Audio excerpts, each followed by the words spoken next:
Papua New Guinea में एक प्राचीन जंगल है जिसमें गुफाओं की मां नामक एक विशाल गुफा है। यह साहसिक प्रेमियों के लिए चुनौती है। इस समय जमीन से 2000 मीटर गहराई में एक टीम तेजी से काम कर रही है। फ्रैंक ने जूड को आराम करने के लिए कहा क्योंकि वह 17 दिनों से धूप नहीं देख पाया था और थका हुआ था, लेकिन जूड ने पानी में उतरने की जिद की। उन्होंने डाइविंग सूट पहना और नीचे गोता लगाया। थोड़ी देर में वे डेविल्स गेट पहुंचे और कुछ पत्थर हटाए। एक संकरी दरार में चमकीला शरीर दिखा। फ्रैंक ने ऑक्सीजन सिलेंडर उतारा और धीरे धीरे गुफा के मुंह से गुजरे। फिर जूड की बारी आई, लेकिन उसका शरीर भारी था, वह फंस गया। जूड घबरा गया। उसने उपकरण खींचे और अंततः गुफा के मुंह में आ गया। सामने का दृश्य देखकर वह हैरान रह गया। उन्होंने विशाल पानी के नीचे का गुफा कक्ष खोजा, जो शायद नई गुफा प्रणाली का संकेत था। लेकिन उनकी खुशी खत्म नहीं हुई थी कि विपत्ति आ गई। जब वे लौटने की तैयारी कर रहे थे, फ्रैंक ने देखा कि जूड की सांस नली से बुलबुले निकल रहे थे। दरार दिखी और प्रतिक्रिया का समय नहीं मिला। श्वास नली फट गई। जूड का दम घुटने वाला था। फ्रैंक ने जूड के साथ ऑक्सीजन मास्क बदलने का प्रस्ताव दिया। शिविर में मॉनिटर स्क्रीन के सामने जॉर्ज चिल्लाया, फ्रैंक पागल हो गया है। लेकिन समस्या थी कि जीवित रहने की प्रवृत्ति ने जूड को बदलने के बाद ऑक्सीजन मास्क कसकर पकड़ने पर मजबूर कर दिया। फ्रैंक जल्दी ही ऑक्सीजन की कमी तक पहुंच गया और उच्च दबाव वाले पानी के नीचे एक तीव्र संघर्ष हुआ।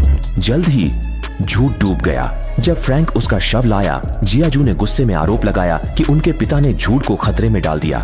जॉर्ज ने कहा कि पानी के नीचे ऑक्सीजन मास्क साझा करना खतरनाक है। जैसे ही उसने मास्क उतारा, वह हीरो बन गया। जमीन से संपर्क नहीं हो पा रहा था। फ्रैंक ने जियाशु और 3 अन्य को संदेश देने भेजा, जबकि बेस कैंप के लोग सामान पैक कर निकलने की तैयारी कर रहे थे।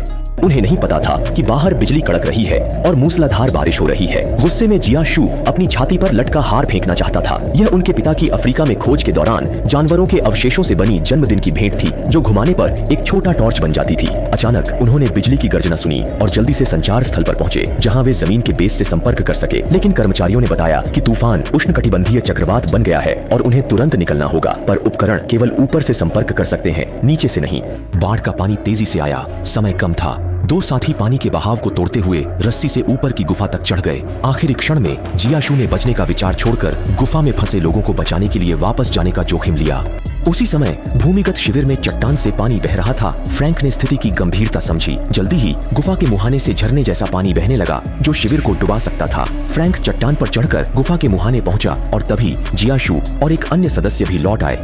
उन्होंने रस्सी को चट्टान से बांधा और शाओ मेई ने झरने की ओर चढ़ाई शुरू की। लेकिन बाढ़ के तेज बहाव से चट्टान हिलने लगी। टीम के सदस्य ने चट्टान को रोकने की कोशिश की, लेकिन तेज बहाव के सामने सब बेकार था। जियाजू और शाओ मेई पानी में बह गए और सामने वाले सदस्य को चट्टान ने टक्कर मारी, जिससे वह पानी में गिर गया और उसकी स्थिति अज्ञात है और केवल बाहर निकलने का रास्ता